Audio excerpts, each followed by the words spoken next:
7년 환란 가운데 후 3년 반 환란의 진행을 우리가 이제 살펴보고 있습니다. 그래서 후 3년 반 환란 동안에 적그리스도의 정체가 이제 분명히 드러나서 믿는 사람들에게 극도의 그런 고통을 주고, 그럼에도 불구하고 여전히 세상 사람들은 세상에 대한 즐거움과 쾌락에 탐닉해서 그 속에서 빠져서 헤어나오지 못합니다. 그럼으로써 그 세상을 상징하는 바벨론을 심판한 것입니다. 바벨론은 당시로 말하면 로마 제국을 말하는 것이고, 오늘날은 번영의 세상을 말하는 것입니다. 이 번영의 세상에 대한 미련을 떨쳐버리기가 심히 어려운 것이죠. 우리가 이 요한계시록의 심판을 보면서 상당히 이제 현실적인 것으로 대비해서 두려움을 느끼고 종말의 그런 상황에 대해서 걱정하는 분들이 있는데, 별로 걱정할 거 없습니다. 예수님 믿고 그냥 살면 되는 것입니다.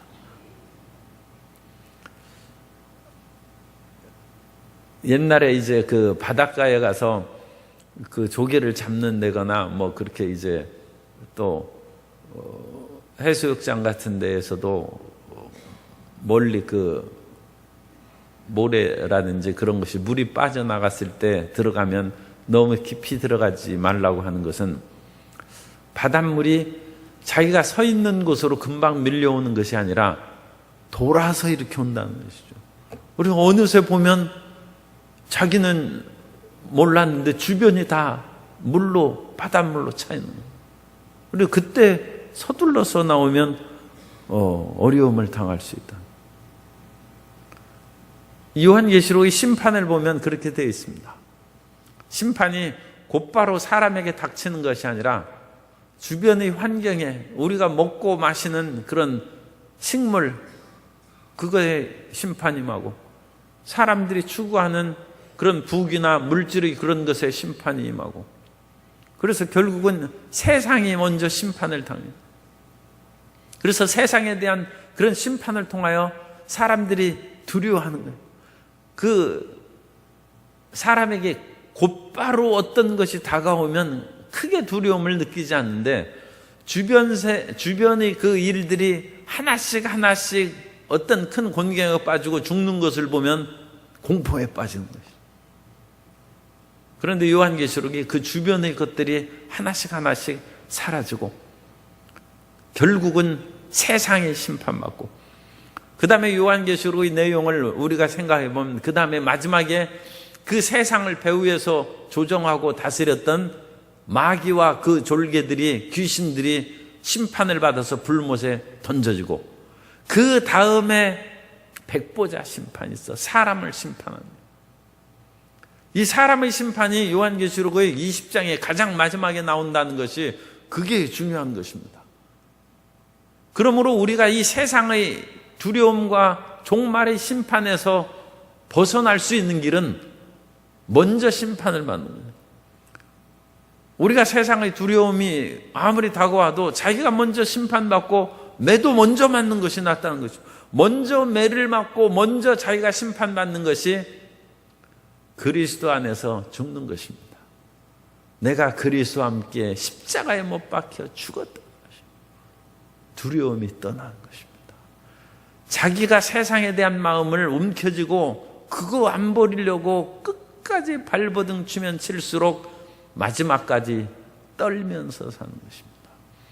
그러나 내가 그리스도와 함께 십자가에 못 박혀서 이제 산 것은 내가 아니요 내 안에 그리스도인데 무슨 두려움과 걱정이 있겠습니까? 오늘은 이 세상에 대한 그 심판의 거의 끝부분에 바벨론에 대한 그런 심판의 말씀을 우리가 살펴봅니다. 그래서 7대접 그 심판이 우리가 오늘 15장부터 18장까지 볼 건데, 15장 1절에 보면 또 하늘에 크고 이상한 다른 이적을 보매 7 천사가 7 재앙을 가졌으니 곧 마지막 재앙이라 하나님의 진노가 이것으로 마치리로다. 그래서 7 대접 심판이 거기에서 이제 나옵니다. 그리고 7 대접 심판이 있기 전에 그 모든 이전의 7 봉인을 이제 하나씩 떼는 것이죠. 그 심판이 있고, 그 다음에 나팔의 심판이 있고, 7 나팔을 불면서 7 대접 심판이 되는데, 그런 심판 가운데서도 끊임없이 하나님을 의지하고 살아온 사람들은 구원받아서 하나님의 진노의 유리바다 같은, 유리바다가 2번 나오는데 4장에서 1번 나오는 그건 하나님의 그런 거룩함과 정결함을 상징하는 유리바다가 나오고, 여기에서는 2절에 불이 섞인 유리바다 같은 것, 이 세상에 대한 그런 심판과 진노의 그런 것을 상징하는 것입니다. 거기에서 이미 빠져나온 사람이 유리바다 가에 서서 검은 고로를 가지고 하나님을 찬양하는 그런 악기를 상징하는 것입니다. 거기서 찬양의 노래를 부릅니다. 그러니까 이 요한계시록에 보면 심판과 재앙에 대한 그런 언급도 많지만 찬양이 많아요. 그것은 먼저 십자가로 심판을 받고 자기에 대한 그런 욕심과 탐욕의 마음을 버린 사람들은 하나님의 공의로우심이 이루어질 것을 기다리는 거죠. 우리가 깨끗하면 불의한 사람들이 심판받는 것을 보면 기뻐하는 것이죠. 심판이 다가오면 두려워하는 것이 아니라 우리는 이미 심판받았어요. 이미 벌 받았어요. 그리고 이미 그리스도의 은혜로 깨끗하게 됐어요. 그럼 하나님께서 채찍질을 내릴 때 불의한 세상이 사라지고 악한 자들이 줄어드는 것입니다. 그러면 공의의 하나님에 대한 찬양과 경배의 노래가 이제 나오는 것이죠. 그러면서 이런 하나님의 역사가 반드시 이루어진다. 그래서 지난번에는 언약궤가 있는 것, 하나님의 말씀이 있는 그 언약궤가 드러나고, 15장 5절에 보면 또 2일 후에 내가 보니 하늘의 증거 장막의 성전이, 그 하나님의 말씀하신 증거의 그 확신을 여기에서 말씀하신 것이 이루어지고 반드시 실현될 것이다. 이 세상을 살아가면 가끔 당황할 때가 있습니다. 의로운 사람이 고통받고 불의한 사람이 잘 되는 그런 일을 보면 우리 마음이 당황스럽고, 하나님, 이 일이 어찌 된 것입니까? 그런데 하나님의 약속의 말씀은 영원한 것이고 폐해지지 않습니다. 하나님의 말씀대로 산 사람이 복을 받는 것이고, 하나님 말씀을 어기는 사람은 심판을 받는 것입니다. 그것이 가끔 뒤집어진 것처럼 보일지라도 그것은 끝까지 안 봐서 그런 거예요. 그러니까 우리는 끝까지 믿음을 지켜야 되고, 사람이 힘들고 어려운 때 그런 일을 당한다 할지라도 절대로 낙심하지 말고, 의인은 7번 넘어질지라도 8번째 일어나는 것입니다. 그런데 그 앞에가 중요해요. 의인도 7번 넘어질 수가 있어요. 그러나 의인은 그래도 하나님을 믿는 거예요. 그래서 끝까지 하면 하나님의 증거대로 이루어지고, 16장에 가서 이제 하나님의 7 대접의 심판이 이루어집니다. 16장 1절에 보면 또 내가 들으니 성전에서 큰 음성이 나서 7 천사에게 말하되 너희는 가서 하나님의 진노의 7 대접을 땅에 쏟으라 하더라. 그래서 첫째 천사가 대접을 땅에 쏟고 독종이 나고, 둘째, 셋째, 이와 같은 그 7 대접의 심판이 이루어지게 됩니다. 그러다가 오늘 읽은 것처럼 이제 12절에 6째 천사가 6번째 대접을 쏟으니 큰 강 유브라데 쏟음에 강물이 말라서 동방에서 오는 왕들의 길이 예비되었더라. 그래서 이런 이미 우리가 어제 지난 시간에 용과 바다에서 나오는 2 짐승, 그래서 사탄도 셋이 함께 그와 같이 일하는 모습을 이제 보인다고 했습니다. 그런데 그것을 13절에 보면 개구리 같은 새 더러운 영이 용, 짐승의, 그리고 거짓 선지자의, 새끼 양과 같은 것은 이제 거짓 선지자, 성령을 모방한 거짓 선지자고 거짓 것이고, 짐승은 적 그리스도의 거짓 것이고, 그 다음에 용은 사탄, 그것을 하나님을 표방한 거짓, 이런 세 가지가 나와서 모든 사람들이 마음을 현혹시키는, 그래서 하나님을 대적하기 위해서 한꺼번에 모이는데, 그것이 이제 아마겟돈 전쟁이 시작입니다. 그래서 16절에 보면 새 영이 히브리어로 아마겟돈이라 하는 것으로 왕들을 모으더라. 하르 무깃도, 그 하르 무깃도를 헬라어로 음역한 것이 아마겟돈입니다. 하르 무깃도는, 하르라는 것은 산 언덕을 말하는 것이고, 무깃도는 우리가 알죠. 그래서 무깃도의 언덕, 그 무깃도의 언덕에서 바라보는 그 광활한 평야 지역이 이스라엘 평원, 이스라엘 골짜기라고 하는 그 평원입니다. 그곳에 이제 모여 산다. 물론 반드시 그 지역을 상징하는 것이 아니라 그 지역은 넓고 그야말로 대규모의 전쟁이 일어날 수 있는 이스라엘의 유일한 땅이에요. 이스라엘은 그처럼 넓은 땅이 다른 곳에 없습니다.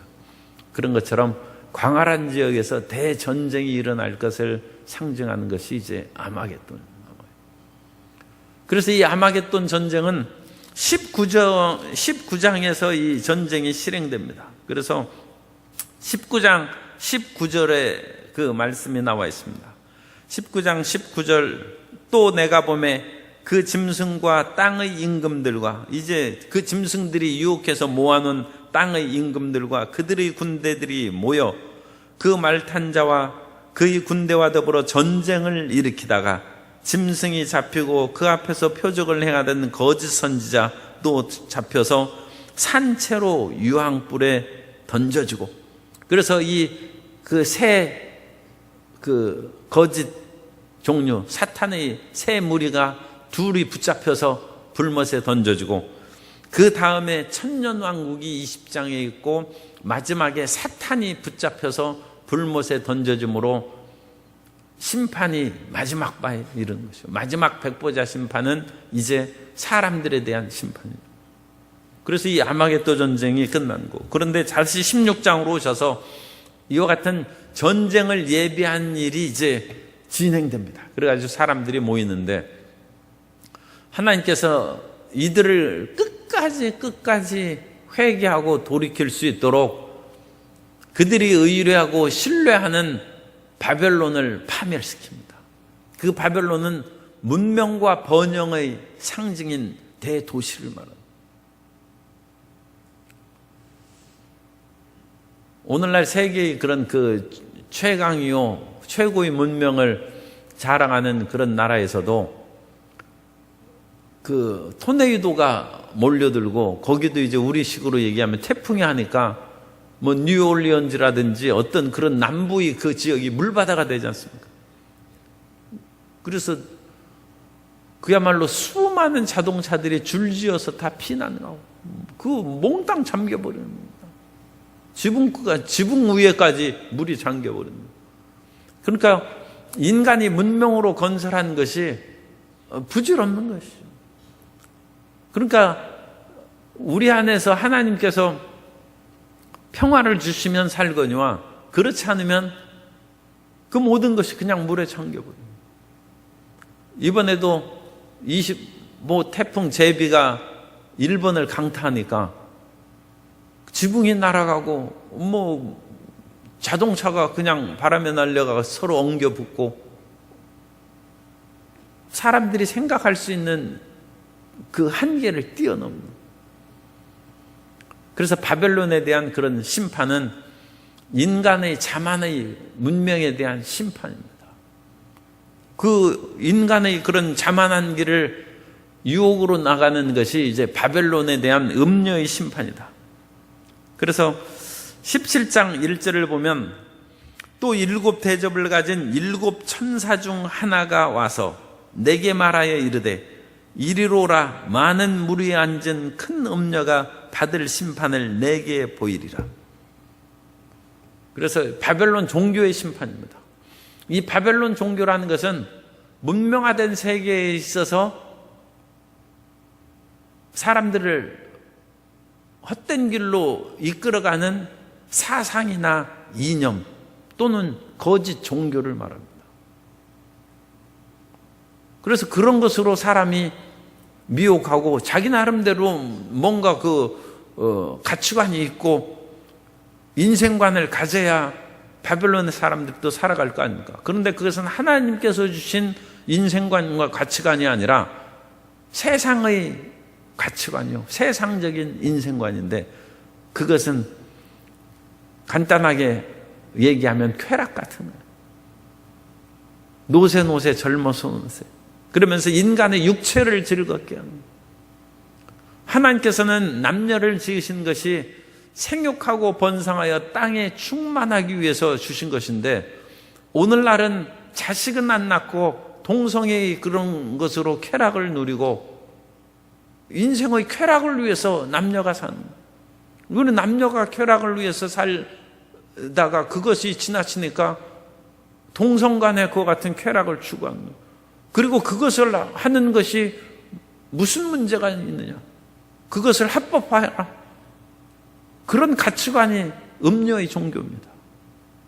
사람들을 그 속에 빠뜨리고 타락시키고 자기 마음을 변화시키고 거룩함과 진실함으로 하나님께 나아가게 회개시키는 것이 아니라 내 인생을 즐기라는 거예요. 내 인생을 즐기고 오늘을 즐기고 살아가. 내일이 없는 현대문명이고 쾌락을 위한 현대문명이고, 그리고 그것을 제공하는 거짓 종교가 음료의 종교입니다. 그래서 그것을 대도시와 문명화된 나라로부터 그것들이 이루어지고 있습니다. 그래서 세계에서 그런 문명화가 된 그런 유럽이나 미국에서 동성끼리 결혼도 하고, 유럽의 어떤 나라에서는 전번에 신문 보고 사람들이 많이 놀랐어요. 국가의 그런 무슨 수반들이 모이는 회의가 있었는데, 그때 그 부인들이 다 모여서 사진 찍었는데 그 가운데 남자가 한 명 있는 거예요. 그 남자가 누구냐? 유럽의 어떤 총리의 아내가 남자예요. 그럼 부부간에 그렇게 참 대단히 발전한 나라죠. 그런 일들이 있어가지고, 동성 결혼을 한 사람이 멀쩡하게 그렇게 여자들만 있는 그런 자리에 딱 서가지고 거기에서 나는 그런 국가 수반의 아내다.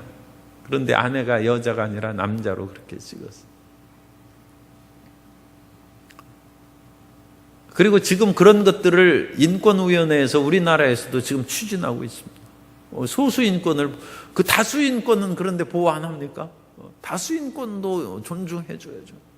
소수인권만 존중하는 그 사회가 어찌 그것이 참으로 올바르다고 할 수 있습니까? 소수인권도 보호하고, 소수인권을 무시하라는 말은 제가 안 했습니다. 소수인권도 보호하고 다수인권도 존중해야죠.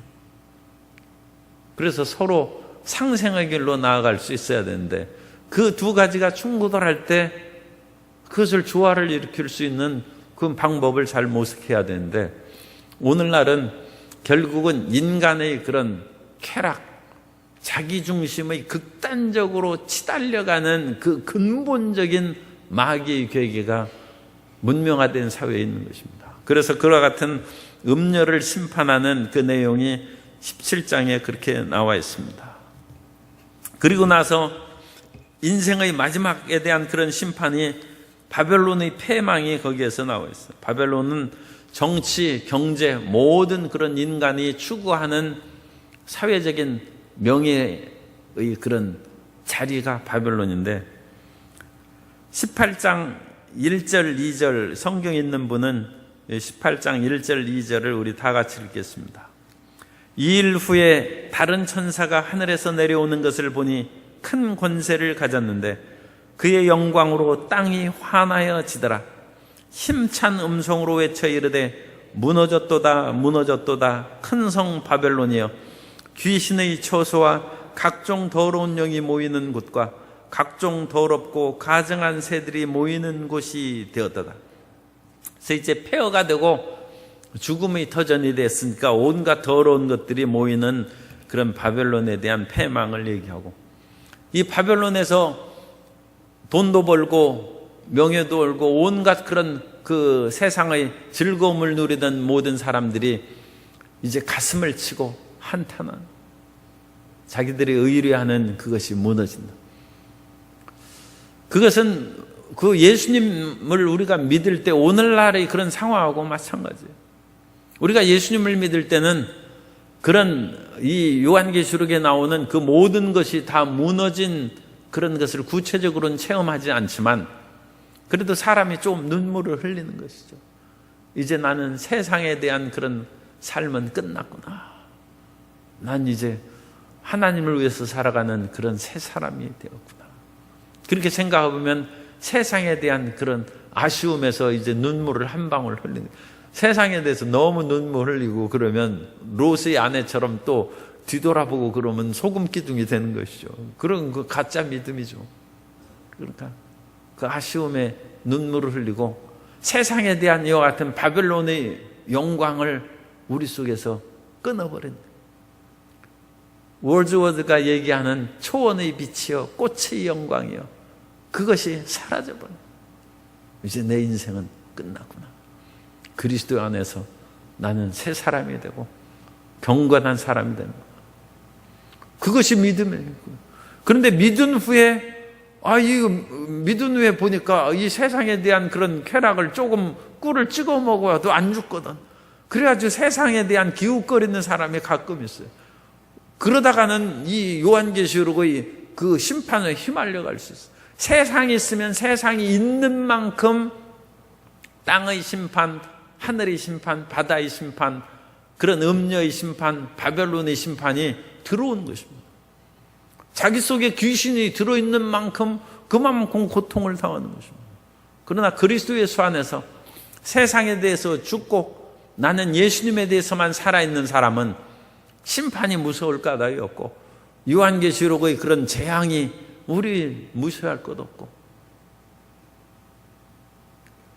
그러니까 이순신 장군이 얘기하지 않습니까? 죽고자 하는 자는 살 것이고 살고자 하는 자는 죽을 것이다. 세상에 대한 쾌락으로 미련으로 살고자 하는 사람은 죽고 나는 십자가에서 죽었다고 하는 그 사람은 살아날 것. 아주 그것은 참 훌륭한 말씀입니다. 그거 성경하고 부합되는 그런 그 말씀을 그렇게 한 것이 참 놀라워요. 그래서 마음에 미련이 있는 분은 요한계시록을 많이 읽으셔서 미련이 있으면 이런 처절한 심판에 빠지는구나, 그것을 깨닫아서 그것을 제거해 버리고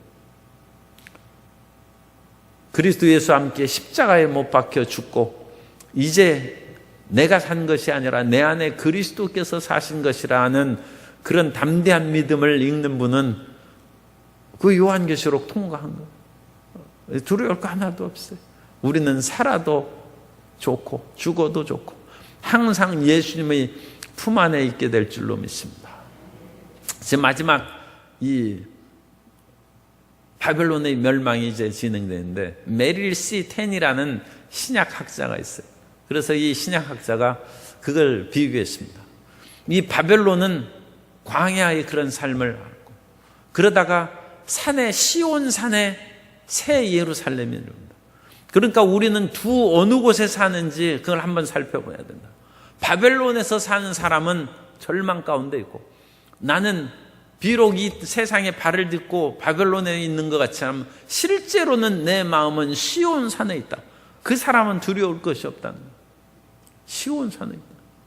그리고 이 바벨론은 땅에서 나온 그런 그 도시, 그 땅의 번영으로 그야말로 창세기 11장에 나오는 바벨탑이 나오죠. 땅에서 사람들이 하나님을 대적하고 자기 이름을 드러내기 위해서 세우는 것이 옛날부터 바벨탑이고 그것의 도성을 상징하는 것이 바벨론입니다.